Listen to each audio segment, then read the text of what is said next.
जय माता दी। हम लेके आयल बनी रौरा सब खातिर एगो चुमावन के गीत। अगर अच्छा लगे तो हमरा के सपोर्ट करी। तो चली सुनल जाओ चुमावन के गीत।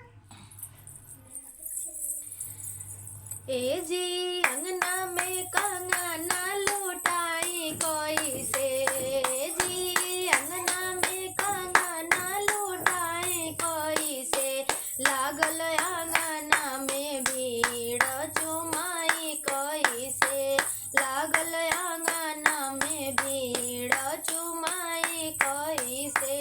ये जी अंगना में हरवा लुटाई कोई से, ये जी अंगना में कंगना लुटाई कोई से, लागल अंगना में भीड़ चुमाई कोई से, लागल अंगना में भीड़ चुमाई कोई से।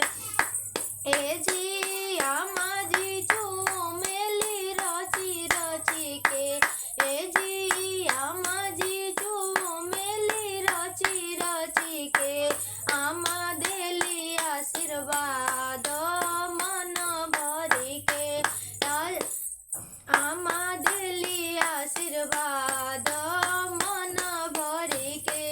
ए जी अंगना में कंगना लुटाई कोई से, ए जी अंगना में झुमका लुटाई कोई से, लागल अंगना में भीड़ चुमाई कोई से, लागल अंगना में भीड़ चुमाई कोई से।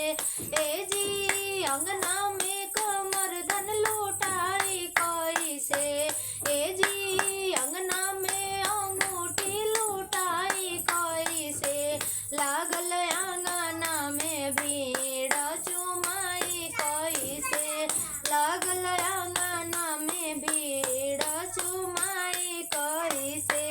ए जी चाची चुमेली रची रची के, ए जी भाभी चुमेली रची रची के, आमा देली आशीष मन भरी के, चाची देली आशीष मन भरी के, भाभी देली आशीष मन भरी के।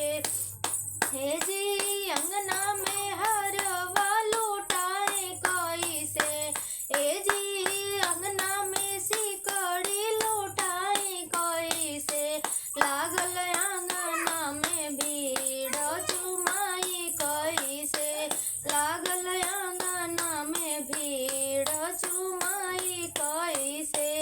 ए जी दीदी चुमेली रची रची के, ए जी फुआ चुमेली रची रची के, फुआ देली आशीष मन भरी के, दीदी देली आशीष मन भरी के। ए जी अंगना में लॉकेट लुटाई कोई से, ए जी अंगना में टिकावा लुटाई कोई से, लागल अंगना में भीड़ चुमाई कोई से, लागल अंगना में भीड़ चुमाई कोई से। तो ई रहल ह चुमावन के गीत। अगर आप सबके अच्छा लगल हो तो हमरा के सपोर्ट करी। जय माता दी।